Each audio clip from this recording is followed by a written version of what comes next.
Hey guys, and welcome back to my channel. Yes, I know, I'm not wearing any makeup, and that is because today we are going to be testing this baby. I have gotten so many requests from you guys to do a video on the Morphe James Charles palette, and I know I am so late to test this, but let me tell you guys, it was a mission and a half to get this. It sold out on the website like 3 times before I could get it, and nowhere in Australia sells it. So I actually got my friend who was over on holiday in America to go into the Morphe store and get this for me. Granted, she was going there anyway. Don't think I'm like this horrible friend demanding that she goes to buy me a palette on her holiday. So yeah, that is why this video is so late. Also, I think this costed me a bit over 70 Australian dollars, so it wasn't cheap. But today we're going to be testing it out. Now, this is not the full face of blah blah palette challenge. This is a testing video. So I am going to use this to replace my powders and my eyeshadow, obviously. But I am going to apply my foundation and concealer.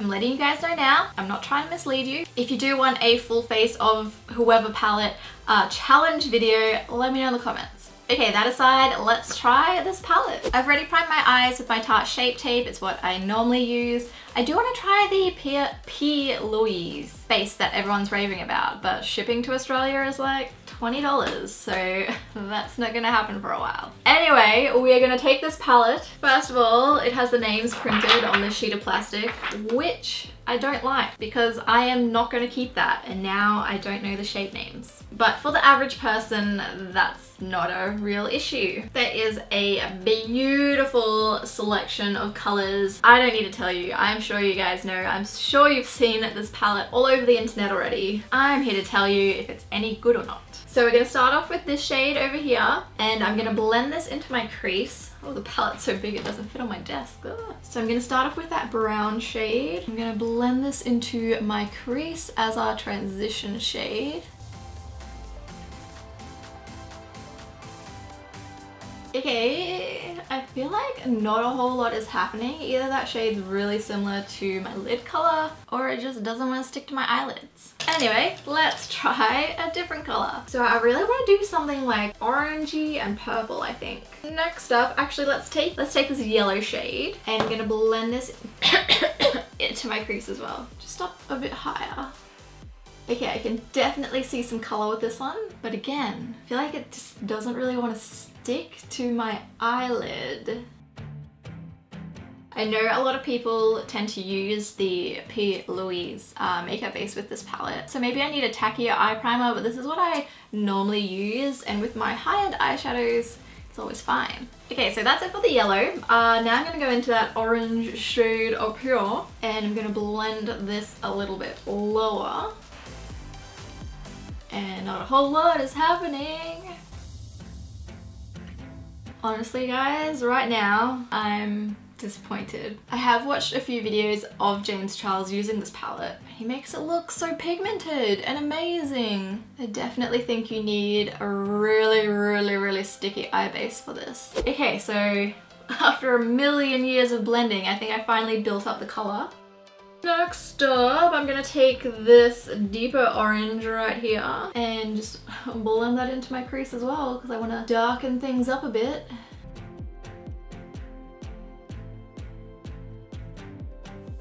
Okay, that's looking alright. These eyeshadows do need a little bit more like time to work with than what I'm used to. But once you do really pack on the color and blend it, it does look quite nice. Okay, now I'm gonna take a tiny little bit of this red, and I'm just gonna blend this into my crease as well. There's also a lot of kick up with these eyeshadows, if that's an issue for you. These eyeshadows definitely work better if you press the color in instead of just sweeping it around like I normally do.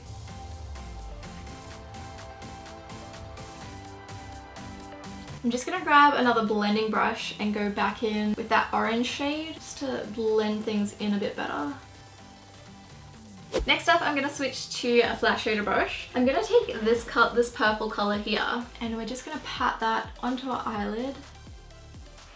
So that is one layer of the purple. See how you really have to like build it up? And that's just not as dark as I wanted it to be, and it's just getting all over my cheek.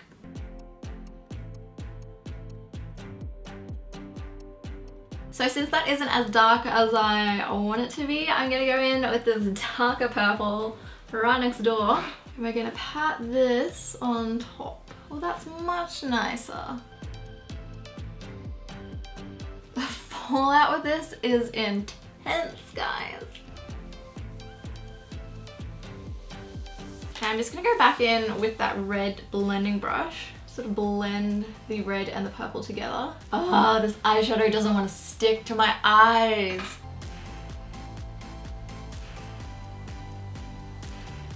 It's just all ending up on my face. So we're gonna keep going. So next up, I'm gonna take this shimmery purple over here. I'm gonna take this on my finger and I'm just gonna pat this onto my eyelid on top of that purple. This is a pretty eyeshadow topper. I wouldn't use this one by itself.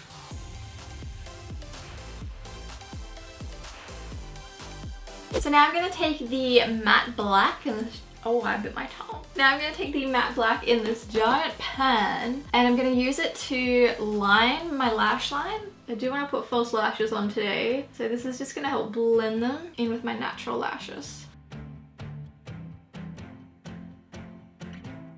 So that's my eyes for now. I am gonna zoom you guys in a bit so you can see everything up close. So as you can see, that fallout is intense. That purple shade just does not want to stick to my eyes. I do think the like yellow, orange and red looks quite nice, but it did take me a long time to get there. So now I'm just going to apply some lashes and clean up all this fallout and apply my base and I'll be right back. And I'm back with my base on. So I used a spray primer like I normally do. Got a bit on the eyeshadow and now it's spotty, which has never happened with my eyeshadow before. Like I've gotten primer in it before, but then once it dries, it's gone back to normal, but this hasn't. So just something to note if you guys use a spray primer after you've done your eyeshadow. But now we are gonna try and use the James Charles palette to do my face powders. So first up is like bronzing, contouring, you know the drill. Honestly, everything in this palette looks pretty dark and warm toned for a bronzer, like orange warm toned. Ugh. I'm gonna try and mix these two together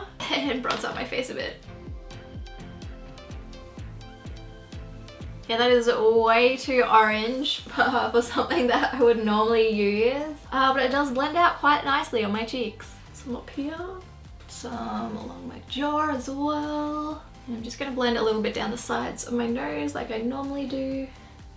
Okay, so I probably wouldn't use that as like a bronzer ever again. I was gonna say often, but let's be real here. Moving on to blush, the only really blush shade there is this like peachy shade right here. So I'm gonna take a little bit of that and blend that onto my cheeks.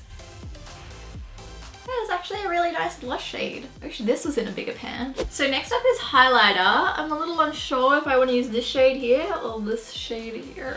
Let's use the lighter shade. So I'm just gonna put this in all the usual places.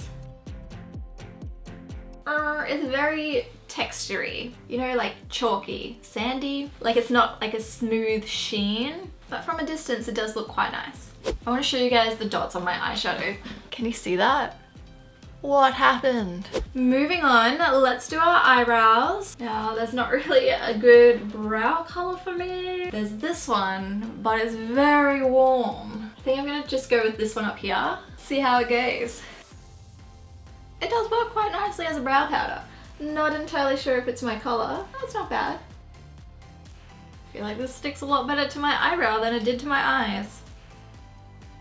Eyebrows are on. I do think they turned out quite well, especially for someone who hasn't used a brow powder in like a year. But I am going to set them using my 24-hour brow setter by Benefit. Obviously we can't set our eyebrows with an eyeshadow palette, so I'm just going to brush this through. So now let's finish off our eyes. What are we gonna use? Do we want to match the top or do we want to like do something different? Well, first up we are going to take this transitional shade again and we're just going to smoke it onto our lower lash line.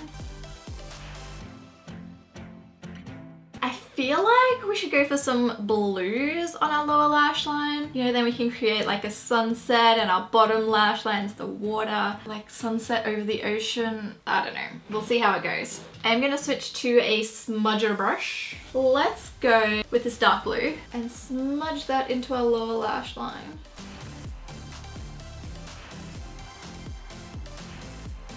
smudge that a bit with my finger. Next up, I'm gonna grab this shimmery blue shade just next to the matte blue we used. And I'm gonna go over the top of it. You know, create that nice like shimmery ocean look. I don't know what I'm talking about at this stage, guys. Honestly, I don't even know if this is doing anything. And the blue is falling onto my cheeks. I'm just gonna grab that matte purple we used on our lid and just smudge this into the outer corner.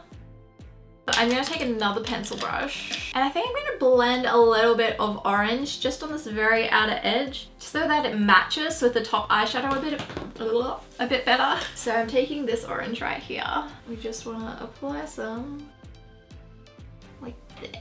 And to finish off our eyes, we just wanna add some mascara to our lower lashes. Damn it, I totally got eyeshadow on my top. So this is the finished look. I would say it turned out quite well, except it kind of looks like I have chickenpox on my eyelids because of my priming spray. So now I know not to use that again with this palette. But besides that, it does look quite nice. So my overall thoughts on this palette.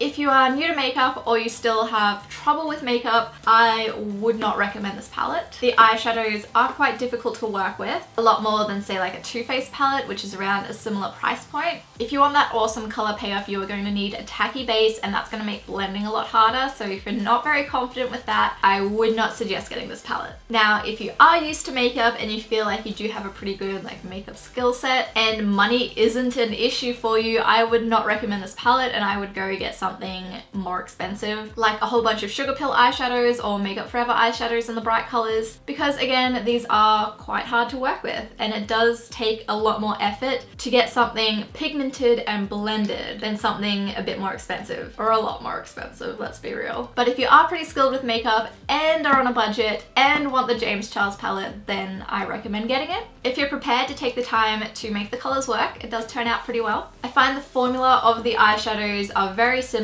to the Morphe 38B palette, is that it? Is it 38 or 32? So the mattes can be a little bit chalky and the shimmers do have a little bit of trouble sticking to your eyes, and the fallout is quite intense. If you just want bright eyeshadows and don't care if it's the James Charles palette or not, I think the C'est Fantastique palette by Rude Cosmetics has a really similar formula, and you get all these bright colors and it's half the price. But again, I do find these eyeshadows need a little bit more work than the average palette to make them look good. By average, I mean like Too Faced or Tarte. So yeah, those are my thoughts on the palette. If you guys have any more questions, let me know in the comments. If you are a James Charles fan, please don't come for me. I'm just being honest here. I do think he is a really skilled artist. His work is quite amazing. But yeah, that was just my thoughts on the palette. But as usual, I hope you guys enjoyed watching. Don't forget to give this video a thumbs up if you liked it, and subscribe to my channel if you guys want to see more from me. And I will see you all in my next video. Bye guys!